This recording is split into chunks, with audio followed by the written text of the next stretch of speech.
Saya lagi di rumah Pak Wisran Hadi, seorang sastrawan, budayawan, dan penulis naskah drama yang selalu menjadi pemenang.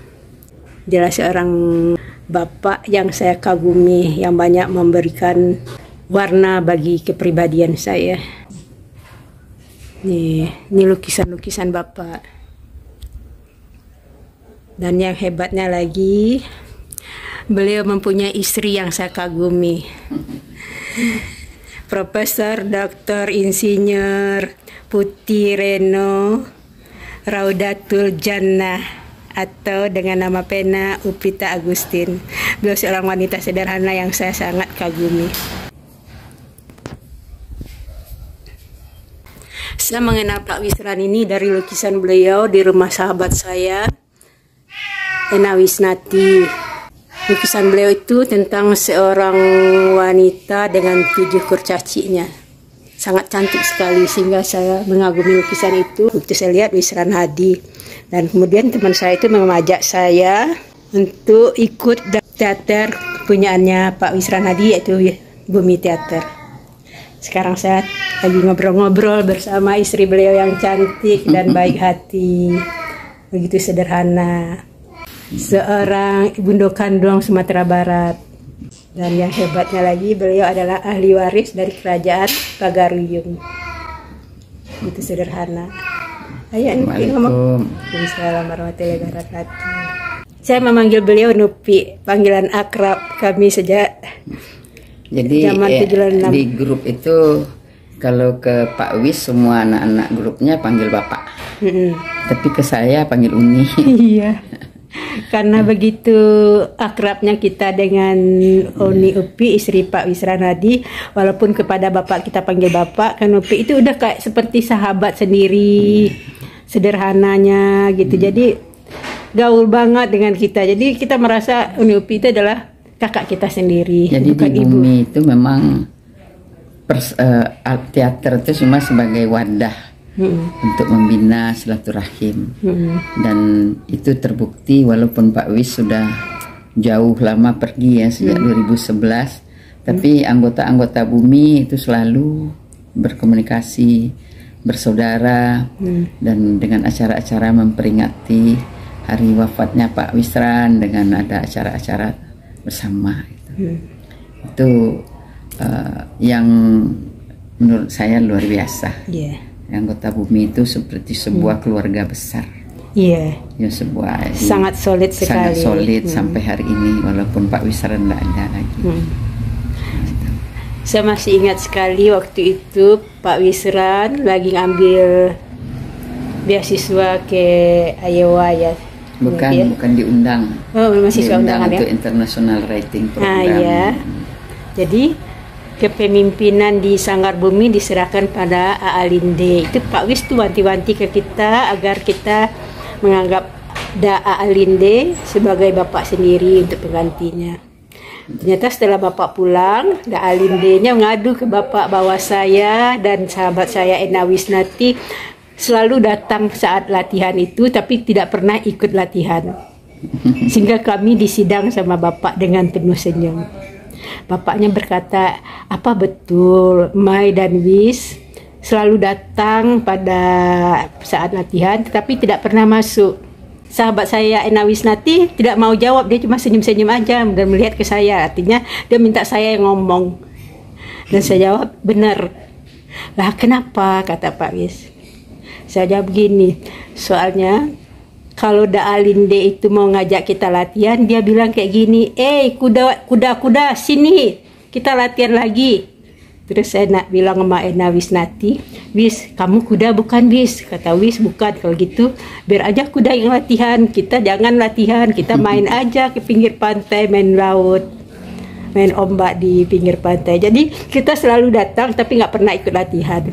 Jadi diadukan ke Pak Wis, dan kita bilang begitu alasannya kenapa kita nggak ikut latihan. Pak Wisnya jadi tersenyum ketawa dengar alasan kita. Ya, beliau adalah seorang yang sangat kita sayangi, kita hormati, dan nggak pernah marah. Cara marahnya itu beda, mendidik banget dan membangun kepribadian kita. makasih wis lah berkunjung ya ke tempat Uni. Kalau biasanya kan ketemu mungkin di WA, ini udah hadir. Alhamdulillah masih berjumpa dan mudah-mudahan kita diberi kesehatan, diberi umur yang panjang dan berkah oleh Allah. Amin ya rabbal alamin. Amin ya rabbal alamin. Ada nasihat Nupi untuk kami anak-anak apa?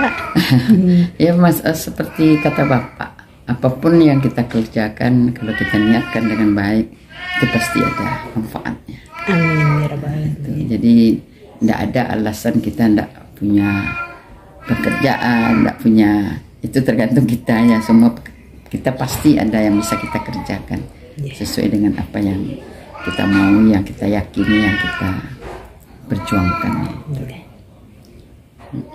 Nasihat Nupi untuk kami yang telah beranjak menjadi ibu-ibu ini, bagaimana Nupi? Dulu kan kita remaja-remaja, nakal-nakal, sekarang udah jadi ibu-ibu yang beranjak udah menjadi nenek-nenek. Ya kalau kita, apalagi kalau kita orang Minang ya, kita tuh bagaimanapun seorang perempuan Minang tuh kan semacam pendidik, pengayom anak kemenakannya, anggota kaumnya, terutama dalam pembentukan akhlak dari anggota kaumnya. Nah, jadi itu fungsi itu tidak akan pernah berhenti selagi kita masih diberi nafas oleh Allah di dalam kaum kita, di keluarga kaum kita, di keluarga inti kita, dan di keluarga masyarakat kita. Itu tugas yang tidak pernah berhenti. Insya Allah. Terima kasih untuk nasihatnya Nupi. Mudah-mudahan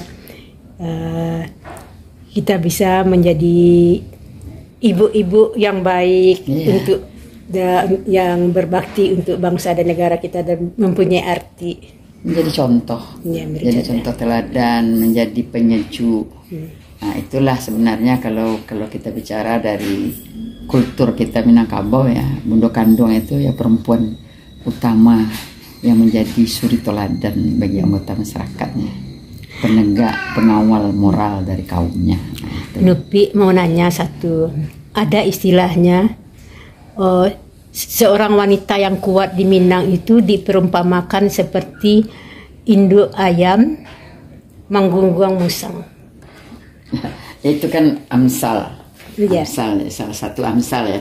Kalau di Minangkabau itu kan banyak sekali amsal-amsal tentang perempuan. Ada yang dikatakan induk bareh. Induk bareh itu kadang-kadang orang Minang tidak mau dia dikatakan, dikira itu penghinaan.